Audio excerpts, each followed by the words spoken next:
Contra ele subiu Salmaneser, rei da Síria. Oséias ficou sendo servo dele e lhe pagava tributo.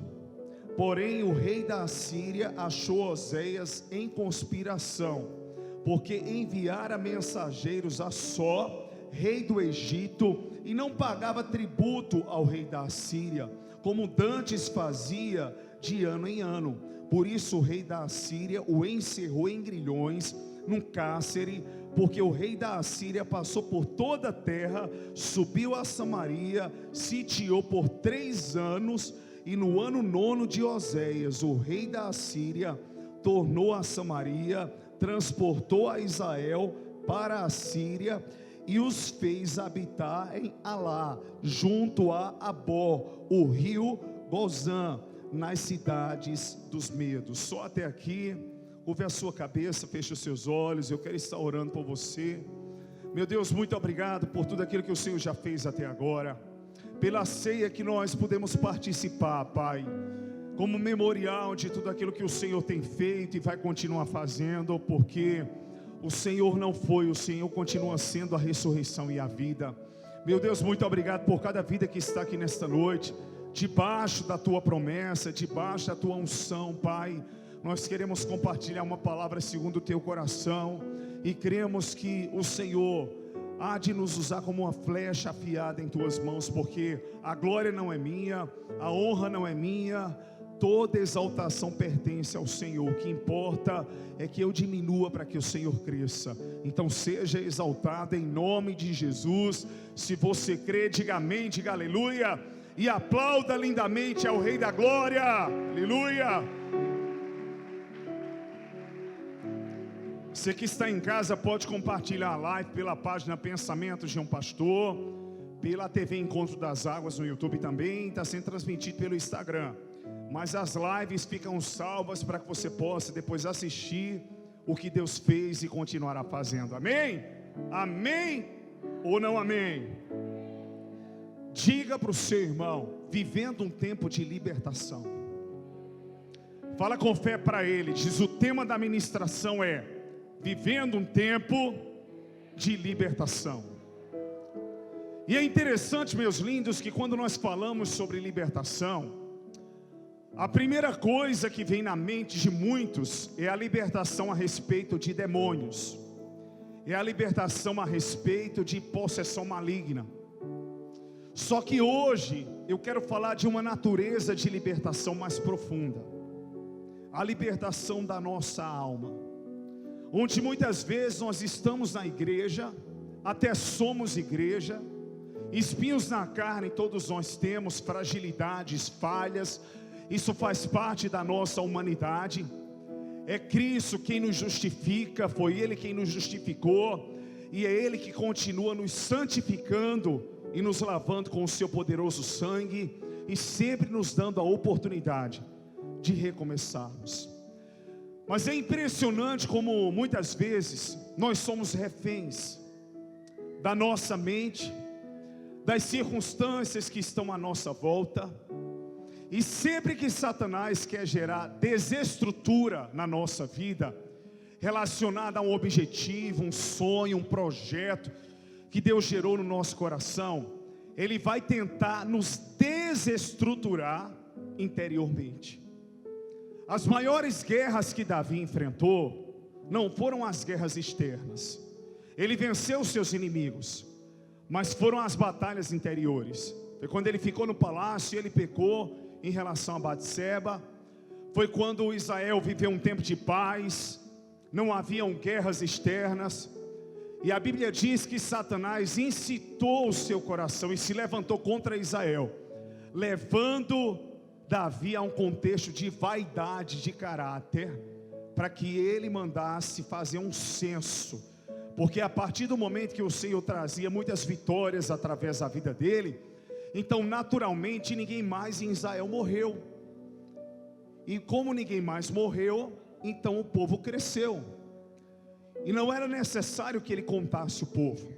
Eu sempre falo que quando nós começamos a contar as nossas vitórias e as nossas vantagens, Isso ao mesmo tempo que te faz ter autoestima, trazer à memória o que pode te dar esperança, pode se tornar também um ápice perigoso, porque você pode também acreditar que você faz demais, que você realizou demais, e que você não merece que fulano de tal, Beltrano, que você enfrente o que você está enfrentando. Aí ou você entra no vitimismo, ou você se acha mais qualificado e qualificada do que as pessoas, onde na verdade, por mais que o Senhor faça, por mais que o Senhor nos dê dons, vitórias, nós precisamos sempre reconhecer aquilo que Jesus ele falou: vocês farão as obras que eu faço e ainda as farão maiores, porque eu vou para o Pai. Mas entendam que sem mim nada podeis fazer. Jesus ele é a videira verdadeira, e nós só conseguimos produzir frutos porque somos os ramos que estamos grudados na videira. Amém? Se você crê, diga glória a Deus. Diga: se prepara, meu irmão, porque Deus vai tratar conosco. Amém? Então é interessante que muitas vezes a pior guerra é a silenciosa. O pior grilhão é aquele que ninguém vê, é aquele que está na nossa alma e no nosso coração. Samaria, ela era o reino do norte, quando houve a divisão dos hebreus, os filhos de Israel. Era a capital de Israel, e Judá a capital de Jerusalém. E é interessante que eu já falei aqui que Samaria, ela foi marcada por muitos reis, o reino do norte, ímpios. Por isso que havia um tempo, e depois de um tempo não houve pacificação entre os judeus e os samaritanos, embora os samaritanos também fossem judeus. Porém, no que houve a divisão do reino do norte e do reino do sul, onde Judá ficou sendo, e Jerusalém, a capital ali do reino do sul, e ali Samaria, a capital de Israel. Então, naturalmente, por uma questão territorial e pela sucessão de deuses pagãs que foram levantados no reino do norte, e muitos reis se dobraram a eles, então consequentemente os israelitas tiveram muitos momentos de fracasso. Então não tem quando uma mancha pega numa pessoa, numa nação, numa sociedade, e de repente é aquilo que ela transparece. De repente você pode chegar numa cidade e dizer: não, essa cidade não é aquilo que eu imaginava. Eu acredito que hoje ninguém mais tem essa visão sobre o Nordeste, mas há muitos anos atrás, as pessoas até brincavam e diziam: eu achei que quando eu fosse chegar lá, eu só ia ver pessoas de sandália de couro, andando no chão ali de terra, as casas feitas ali de barro, porque muitas vezes era isso que se passava, né? O Nordeste é uma região seca, árida, de fato, mas um povo extremamente forte em cultura, as melhores praias, os melhores litorais, assim como também em todo o Brasil. Mas é isso que se passa, e muitas vezes aquilo que é passado para as pessoas, quando se cria uma fama, é complicado você desconstruir. E nós não somos aquilo que o mundo diz, que a primeira impressão é aquela que fica. Não, nós precisamos enxergar na ótica de Deus e da maneira que Deus quer nos mostrar. E é interessante que o rei Oséias, quando ele assumiu o governo de Samaria e de Israel, ele fez o que era mal aos olhos do Senhor. Mas ele não entrou num estado de maldade, de se inclinar a outros deuses, da mesma maneira que os outros reis anteriores a ele se inclinaram. Então naturalmente, quando Deus permitiu que o rei da Síria se levantasse contra a nação de Israel e contra o rei Oséias, Deus não deixou que o rei fosse destruído, mas Deus permitiu que o rei Oséias, que era rei de Israel, fosse levado a um tempo de cativeiro, onde ele passou a pagar tributo ao rei da Assíria. Então naturalmente ele não estava preso dentro de uma cadeia ainda, ele não estava limitado para não poder governar, mas ele estava na responsabilidade de juntar recursos, e os recursos que ele juntava, ele entregava esses recursos, ou parte deles, ali ao rei da Assíria. Então ele passou a viver debaixo desse jugo opressor. Vendo que não era justo aos olhos dele, ele foi pior, ele enganou o rei da Síria. Diz a palavra que ele passou a fazer aliança com o Egito, e ele começou a desvirtuar o imposto, e o rei da Assíria ficou sabendo disso, onde aí de fato ele foi colocado em uma prisão, em uma cadeia.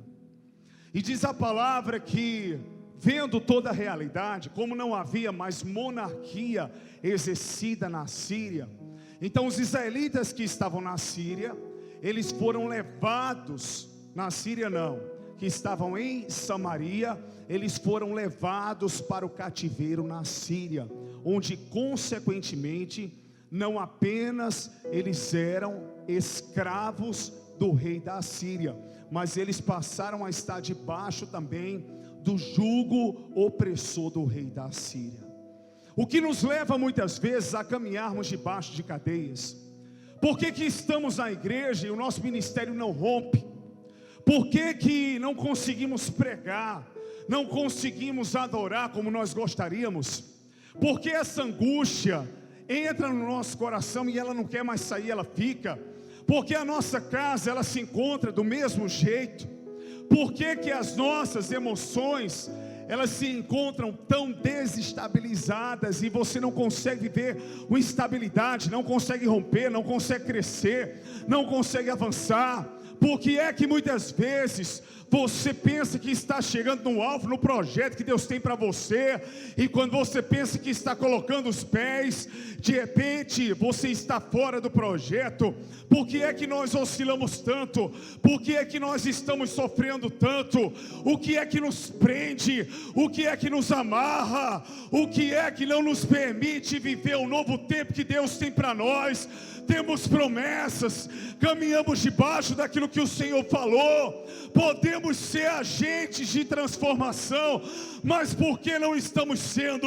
E eu creio que nesta noite, Deus, Ele tem uma palavra libertadora, e ao começar por hoje, eu declaro e profetizo como servo de Deus, como profeta do Senhor, que eu e você não sairemos aqui da mesma maneira que nós entramos, porque a palavra nos diz que se pois o Filho do Homem vos libertar, verdadeiramente sereis livres. Quantos creem nisso? Jogue a mão para o alto, diga aleluia, e aplauda lindamente ao Rei da Glória.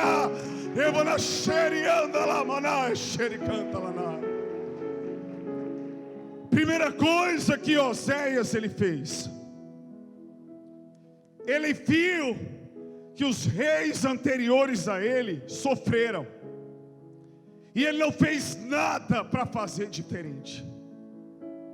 Como é que eu faço, meu pastor, para viver um tempo de libertação? Não cometa os erros que os outros estão cometendo. Aprenda com os erros que você está vendo que os outros estão cometendo. Não é porque seu pai talvez não foi o pai que você gostaria, que você vai ser um pai ruim. Não é porque sua mãe talvez não esteja presente como você gostaria, que você não vai ser uma mãe boa. Não é porque você não teve na sua infância o que você sonhou, que tendo condição você não vai dar para o seu filho.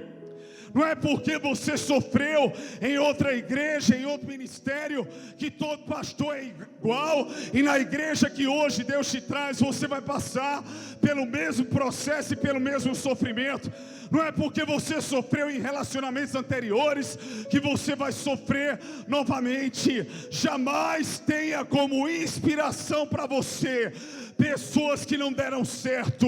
Eu vou falar uma coisa aqui que é muito forte: não pare aqui para ouvir conselho de pessoas que não conseguiram viver um tempo de libertação, de pessoas que não conseguiram vencer na área que você busca vencer, porque só tem autoridade para falar quem pode viver, quem busca viver. E mesmo que alguém chegue para você e pode dizer, essa pessoa, olhe, eu tentei de tudo, eu não consegui, mas eu fiz a minha parte, aí sim, ela tem autoridade para te aconselhar.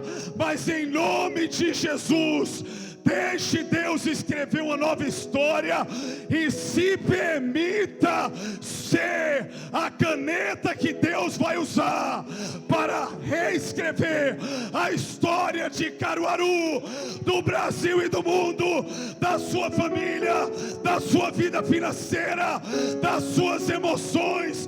Eu declaro que você fará diferente. Se você deseja isso, diga aleluia. Oséias viu o rei anterior a ele, ele viu que os outros cometeram e o preço que foi pago. Segundo princípio, para viver uma vida de libertação, caminhe debaixo da verdade e não minta mais. Tem gente que para consertar uma mentira e um erro, mente em cima dele, ou vive essa mentira, onde você diz para você mesmo, e você se faz acreditar em uma mentira que Satanás coloca na sua mente, de que você é isso e é aquilo, te tirando da verdadeira identidade de quem você é em Deus.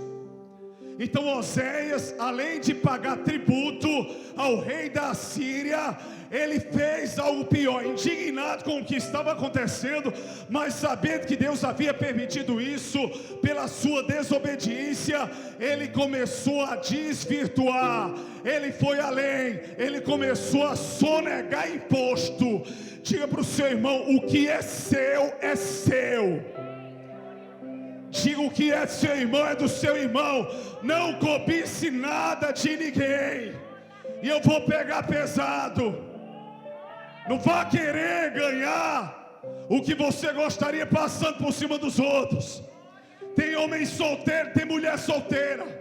Está amarrado, você está de olho no homem casado, numa mulher casada.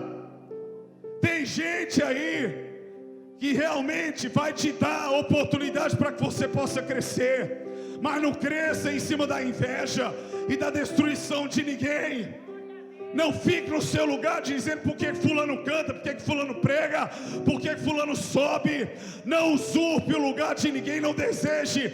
A sua hora vai chegar. O que Deus tem com você, Ele tem com você quando você menos esperar. Quando você diz, meu Deus, não é que eu não quero, eu estou aqui ao teu dispor, mas eu digo ao Senhor, seja feita a tua vontade. A hora é tua, o tempo é teu, a glória é tua. E eu sei que há tempo de plantar, há tempo de colher, há tempo de abraçar, há tempo de separar, há tempo de sorrir, há tempo de chorar. Todas as coisas foram determinadas no seu devido tempo debaixo dos céus. Não queira consertar um erro com o outro. Se já errou, chega lá e vai para a cruz. Faz como Paulo, crucificado estou eu com Cristo. Deus, Ele resiste ao soberbo, mas Ele dá graça ao humilde. Então se tiver que se humilhar, se humilhe. Deus, Ele vai com certeza te exaltar pela sua atitude no seu devido tempo. Se tiver que entregar, entregue. Você não vai levar nada no caixão. O que você leva dessa terra é o selo e a sentença de que Satanás, essa certeza você tem, ele está condenado, mas você já tem o seu passaporte garantido em Cristo para a eternidade. Se você crê nisso, diga aleluia.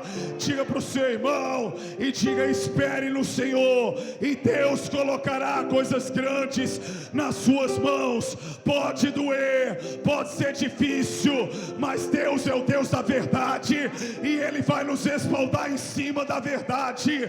Contar a verdade, viver a verdade é libertador. Por quê? Porque pode falar o que for de você, da sua história, mas Deus conhece o teu interior, e Ele vai te respaldar através dos teus frutos, porque diz a palavra que de uma mesma fonte não pode jorrar água doce e água amarga. E Provérbios diz que a boca do justo é manancial de vida. Quantos creem que jorram a vida de Deus? Diga aleluia!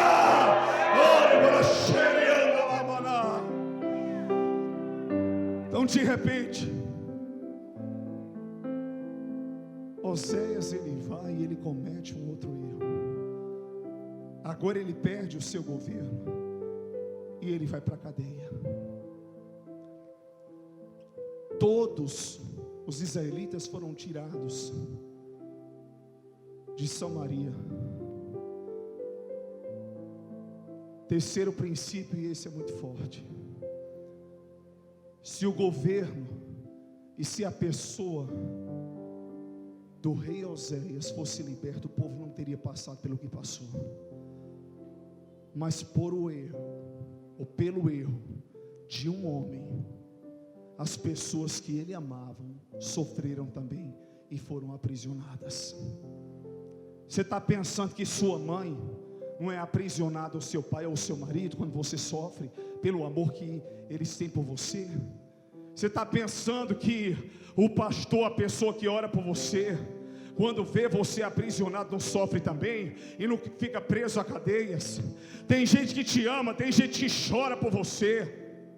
Você precisa pensar. A psicologia diz que por mais que seja desesperador, o ato de suicídio seria um egoísmo, porque a pessoa não pensou nas pessoas que a amavam, que vão ficar vivas sofrendo com a sua ausência. Então eu quero dizer uma coisa para você: tem gente que te ama, e se você não se dobra, se você não se permite, você vai fazer quem te ama sofrer também. E eu tenho certeza que o que você deseja é que aqueles que estão à sua volta, a sua família, os seus amigos, eles sejam felizes também. Diga para o seu irmão, diga: se permita, faça isso por você. Diga: e quem te ama será abençoado também, senão vai todo mundo preso. Quando pessoas confiam na gente e nós entramos num buraco, elas entram junto. Quando nós damos brecha, Satanás ele entra e toca, retalhando quem nós amamos. Diga para o seu irmão: essa palavra é forte, mas diga para ele: parou por aqui. Deus tem um tempo de libertação para você. Diga: Deus tem um tempo de libertação. Por quê? Porque eu declaro e profetizo que a sua casa não será tocada. Por isso que eu sempre falo: não vença as cadeias, vença o governo. Enquanto Jeremias era governado por Zedequias, ele entrava numa cadeia, numa prisão, saía dela, entrava em outra, saía daquela, entrava em outra. Ele só foi totalmente liberto quando o rei Zedequias morreu. Tem que vencer o que governa, tem que arrancar o câncer pela raiz, tem que deixar Deus tratar, tem que se expor. Agora eu tenho uma coisa para dizer para você, aliás duas: uma boa nova e outra que não vai ser muito boa, mas também é uma boa nova. Qual vocês querem primeiro? E aí? A boa ou a ruim? A ruim, você está na presença de Deus, está buscando ao Senhor. Então, como tratamento dele na nossa vida, tudo que temos de ruim vem para fora. Tudo que estava em oculto vem a ser revelado. Tudo que nos aprisionava, Deus começa a tratar, começa a gerar desconforto. Ele vai lá e você diz: há muito tempo essa ferida não foi mexida, mas eu vou mexer e eu vou limpar hoje, e eu vou tirar essa carniosidade morta. Você diz: Deus, vai doer, mas é tratamento, é processo. cura virá. E a parte boa é, se você se expõe na presença de Deus e o que é de ruim vem para fora, o que vem para fora é destruído, para que o novo possa aparecer. Diga para o seu irmão, diga, o que vem para fora de ruim é destruído, para que o novo possa aparecer. Você crê nisso? Deus hoje está declarando para você, igreja Encontro das Águas: quando eu completar a boa obra que eu comecei na sua vida, aquilo que estava encoberto será descoberto, mas também a dracma perdida será achada. O filho pródigo voltará para casa, a ovelha perdida voltará para o rebanho. E foi aquilo que Jeremias profetizou acerca desse período sombrio da nação de Israel. O Senhor sabe os pensamentos que tem ao vosso respeito, são pensamentos de paz e não de mal, para vos dar o fim que desejais.